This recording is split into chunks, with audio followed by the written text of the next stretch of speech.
our littles, when they come into this wonderful world, are meant to look far. They're developing their vision and they're meant to look far. Welcome to the Healthy Screen Habits Podcast. I'm Hillary Wilkinson. Whether you're starting your parenting journey with a newborn or looking to connect with your teen on technology, let's learn some new healthy screen habits together.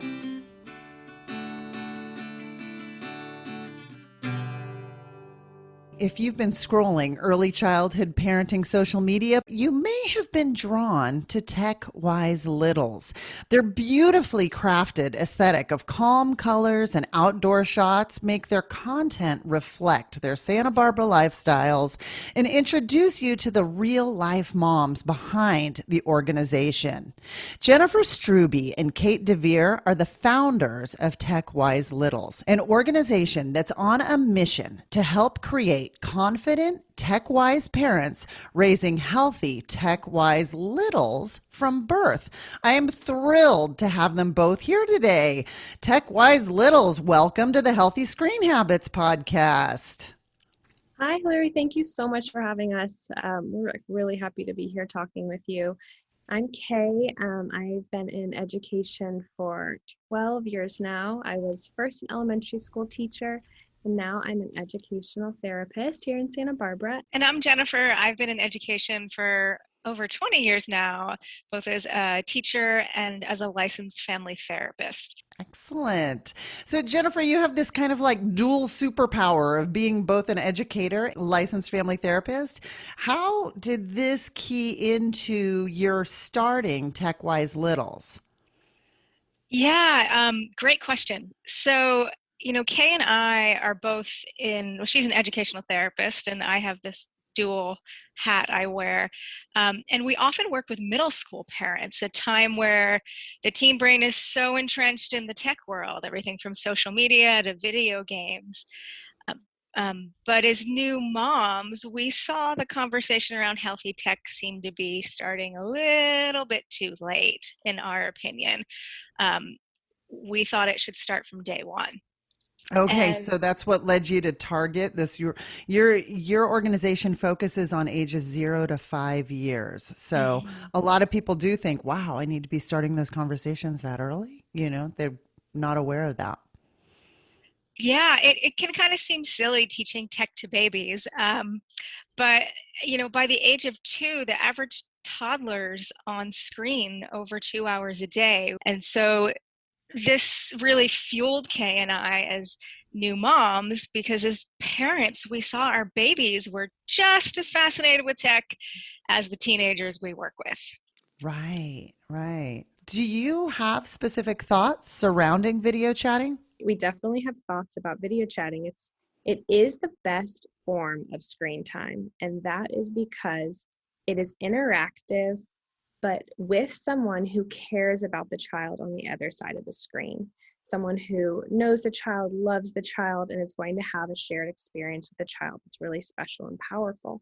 But we also want to share that it's still a screen, and we have some really fun kind of tips you can do with your child to make that time video chatting as interactive and powerful as possible, because it is still a screen. Even though it's absolutely the best type of screen, parents still want to be aware of time of day. Video chatting right before bed is still screen time. It's still I wouldn't even think you're right, because so many people think like, kind of like tuck them in before bed, or but like you're right with that blue light and the stimulation. Sorry for breaking in there. I'd never even thought of that. As much because we agree with the AAP's recommendations that it is the best type of screen time, and it is important for that connection when you can't be in the same place as a family member. But we also want to keep remembering it's still a screen. And under 6 months, my boys are 1 now, so we just went through this. Under 6 months, your littles really aren't going to get much out of video chatting. It really is just this shiny object that's so exciting and stimulating to them. They're not getting that connection that is so powerful from video chatting. So under 6 months, they're really not going to get much. After 6 months is when they're going to kind of start to be able to recognize that person on the other side of the screen. So some fun things you can do is they can play peekaboo. They can, that's just a silly little thing, but playing peekaboo with the other person, it's going to make that joint experience. They can play, a favorite dance song, and they can both dance together on both sides of the screen. Use props. You can have, my boys video chat with their aunt. She has a stuffed animal. My boys have a stuffed animal. They have the same one. So it's this connection that they know, oh, that's a real human on the other side that cares about me. And you can connect that to the life that they have real in person. Our favorite one is mirroring the person on the other side, which is if my boys are video chatting with their grandma who's out of state and she wants to blow them a kiss or give them a hug, I do that for my boys on our side of the screen. So we're trying to make that person on the other side come to life, which is really, really important. Can you take that a little bit further? What does that mean when you're like, I do that? I've seen you do it, and I think it's so powerful. I just want to make sure for people who are listening to this, they can visualize it as you do it. So say grandma blows a kiss, and then what would you do as the parent on the receiving side? I take my little boy and I give him that kiss. I give him that kiss on the cheek, and I say, this is a kiss from grandma. Or if grandma's giving him a hug, I physically give my little guys a hug. So sweet. That's what we want out of any sort of screen experience, is as much interaction, touch. It's eye contact. We want them to have it to be as real world as possible. And then one more little one, I know Jennifer's little girl loves this, is giving them a job as they get a little older, saying, okay, we're going to call uncle, and do you want to turn the call on at the beginning or, press that end button at the end? Give them a job, give them agency. So you can kind of see our pattern. It's about making it as real life, as interactive, as intentional as possible. That's what we want out of screens, and especially when we're video chatting more than ever, these tools, these tips can come into play. That's fantastic. I love that, and I never thought about that. The use of props like puppets or stuffed animals or something like that. I know it would just be such a huge hit. I love that. Okay. When we come back, I'm going to ask about some suggestions for how to talk tech with our very youngest family members. But first, we need to take a little break. We love what we do, and we wouldn't be able to do it without the generous donations provided by our listeners and followers. We want to extend special thanks to the Doctors Petty for their unwavering support of the podcast and organization. If you'd like to make a difference and contribute to the education and empowerment of families building their healthiest screen habits, please go to healthyscreenhabits.org, find the Take Action tab, and scroll down and click the donate button. 100% of your donation will be used to spread awareness and bring families the tools they need to develop healthy screen habits. Today, I'm speaking with the founders of TechWise Littles, two women who have combined experience in education that totals over 30 years of practice, and we get to tap into this knowledge base. Now, kids are extremely literal, and sometimes this can be a little problematic at times. What sort of advice or tips do you guys have in regards to talking to children about devices? It's a really great question. Devices are still so abstract to our little ones. Since they're around so much, we kind of assume they know what's going on with the device. But having, Jennifer and I both have, between the two of us, we have 3 kids under 3. She's got a little under 3 and I have 2. And we're both 1. And we've realized this is a really abstract device to them. And so something that you can use, some language you can use, is especially around when the phone, quote, dies. So we say to our children, oh, the phone died. And to them, they're still learning what that concept means. That's actually a very abstract concept when something physical actually dies, but when the phone dies, that can be really confusing. So the language we like to use is, the phone's taking a nap, just like we take naps. It's going to recharge, and do you want to help me find the charger? And when the phone's up from its nap, we can actually use it again. We can, if we were, like we were just talking about video chatting, if we were video chatting, we can call grandma back after the phone takes a nap. And it really can help. It can curb a tantrum, and it can also help them understand that things need to rest and that we can't Just use it. like us. Yes, and they're not readily available. And Jennifer, we can talk about that more later, but Jennifer and I feel really strongly that we need really strong boundaries around these tools and these devices. And that's a really great way to describe they can't be out all the time, and they do need to be put away, and they're going to take a nap just like we do, or they're going to go to sleep just like we do. I love that. Yeah, it's really powerful. So we feel like just little switches like that can change how you interact with the device and how your child interacts with the device. Yeah. Another kind of vocabulary area, just continuing that train of thought, is at this point, it seems like tech in our lives is as ubiquitous as food, say.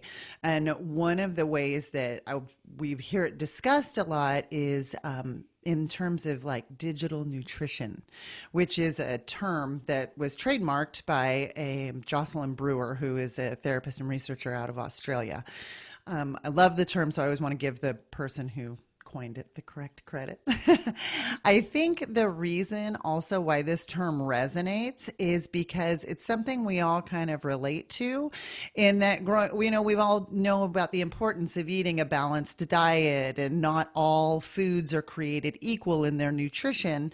And so knowing that when we deal with dietary nutrition with food, we often talk about sort of an eat this, not that type of approach for making selections. And I'm wondering, do you guys have the same sort of guidance to crafting our family's digital diets? That's a great question. And when we think of diets, there's two different kinds of diets. There's the diet to lose weight, of like restriction diet, where no, don't eat that, avoid that. And there's actually a secondary definition of diet, which is a healthy daily diet, like looking at your whole day and what nutrients can you take in to get all that you need to power yourself through the day. So when we think of a tech diet, that's the definition we're looking at. We're less looking at no, don't. We want to look at the whole day and how we can get all the good nutrients we need. And one of the ways to look at those tech diets is to think about what we call digital swaps. So it's not necessarily that screens are bad. It's more like there are only so many free hours in a day. So think of your own adult day.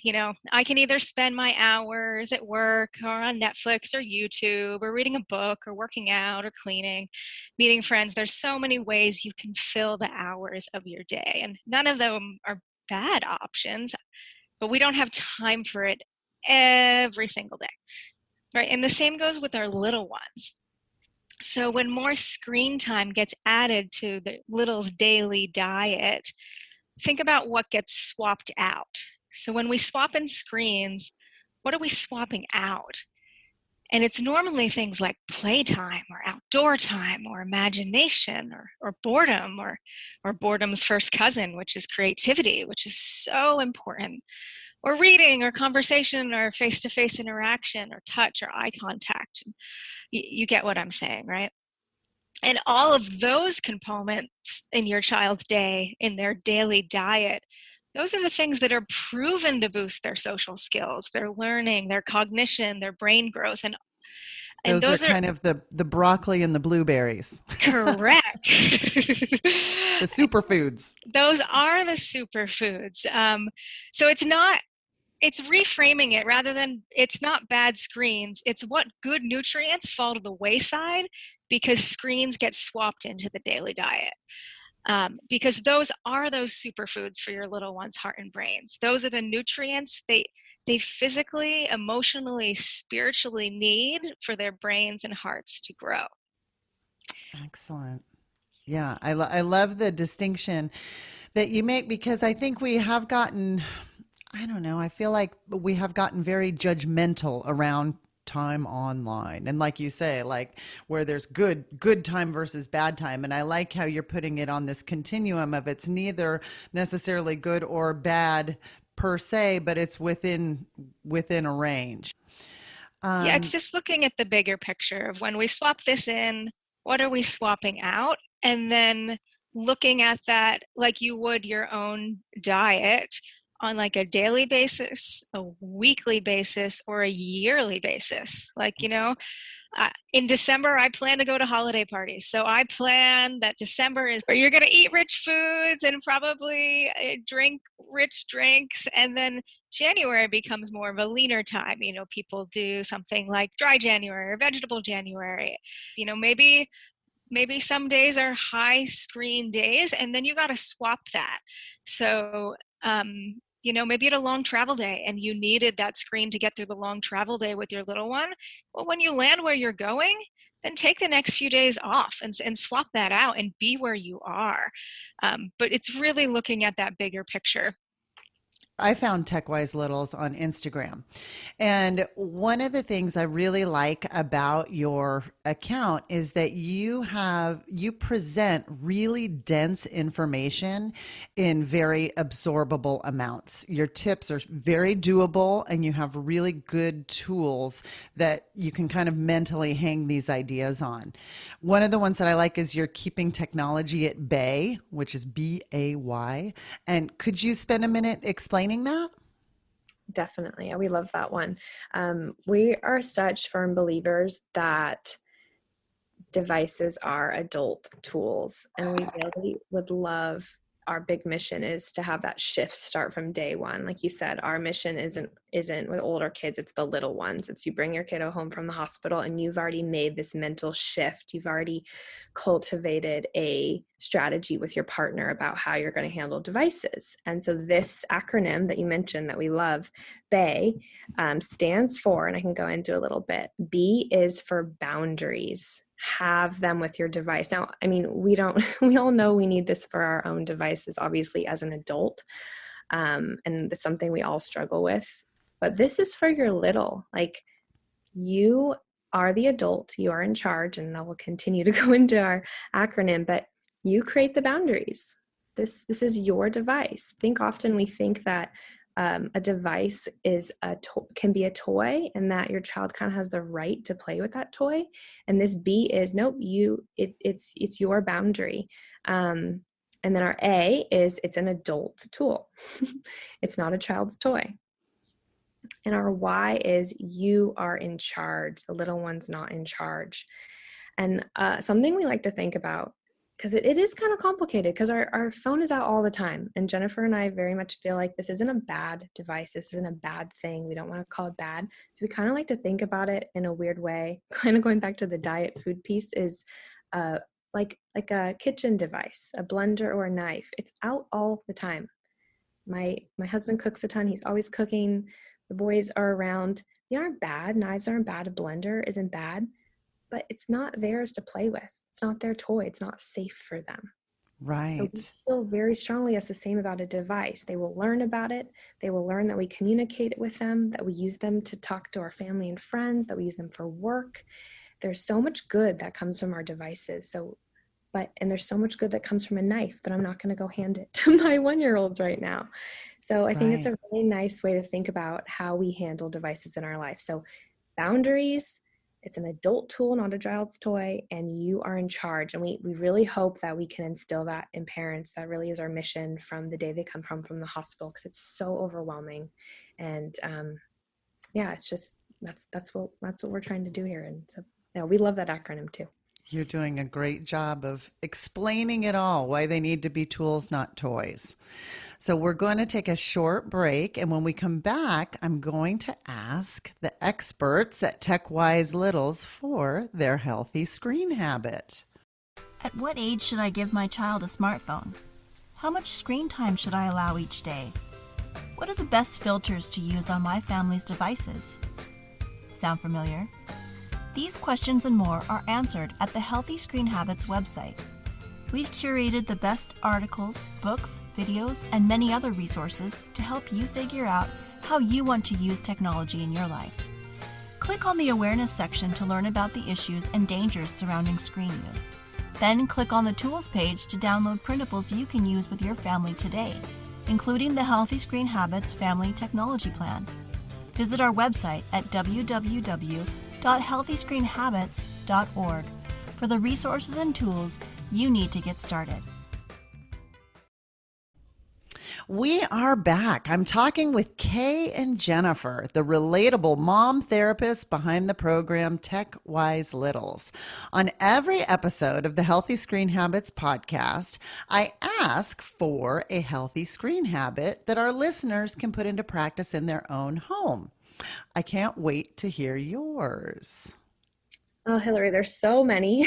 Yes, I know. That's what I thought. Oh my gosh, we could do a whole episode on tips from you guys. And that's why I love your feed. Yes. So one you could take home today is there is, in fact, a screen hierarchy. Jennifer and I have talked to occupational optometrists, occupational pediatric therapists. We have done the research. There is a screen hierarchy, and the best screen, if you're going to have your child, if you choose to have your child watch some sort of entertainment, the best screen is a screen across the room. So think a television screen across the room. This is going to be your first choice over an iPad or a device in their lap.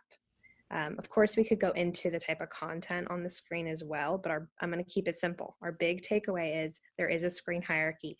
TV across the room is number one. If you don't have access to that, the second one would be a computer screen across the table.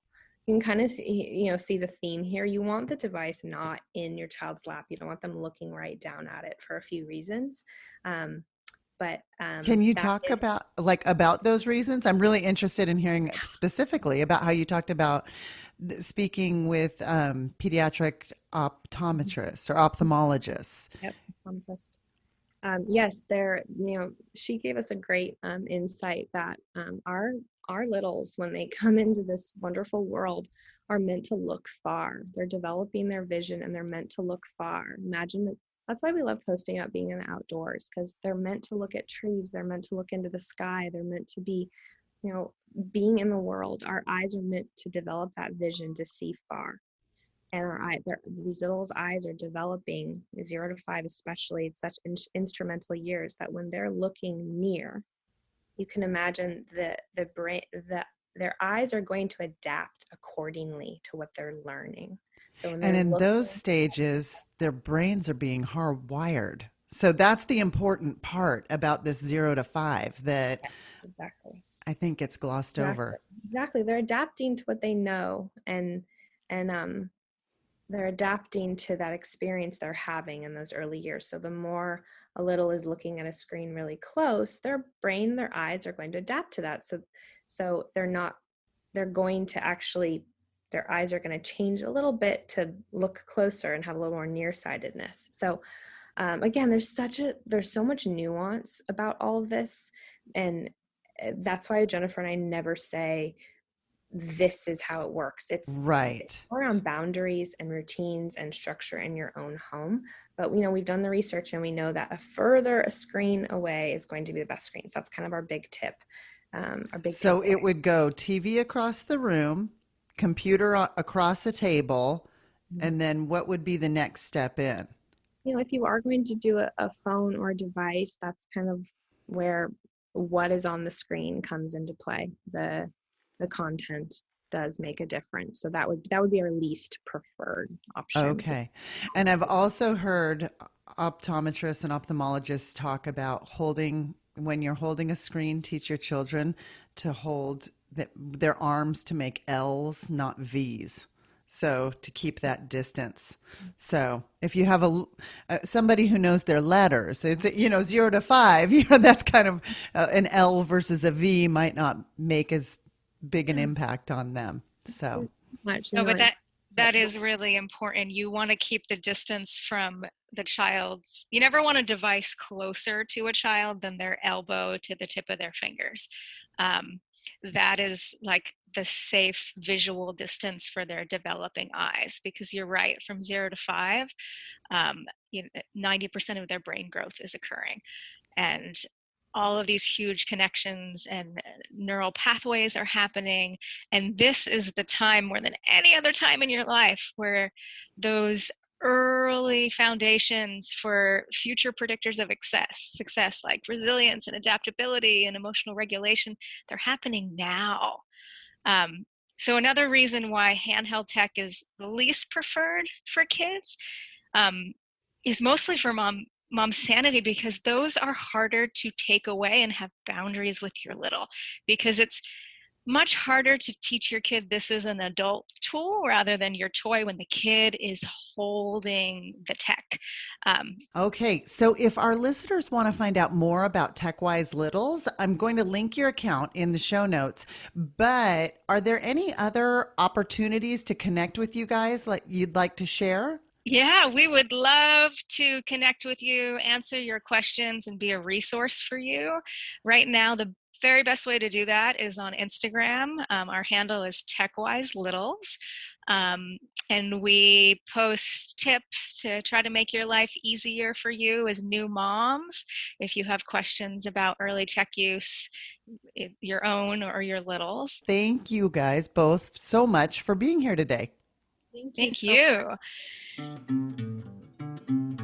For more information, you can find us on Instagram and Facebook at Healthy Screen Habits. Make sure to visit our website, healthyscreenhabits.org, where you can subscribe to the show on Apple Podcasts or via RSS, so you'll never miss an episode. It's free, it's fun, and you get a healthy new screen habit each week. While you're at it, if you found value in this show, we'd appreciate you giving us a quick rating. It really does help other people find us and spread the word of healthy screen habits. Or if you'd simply like to tell a friend, we'd love that too. I so appreciate you spending your time with me this week, and I look forward to learning more healthy habits together.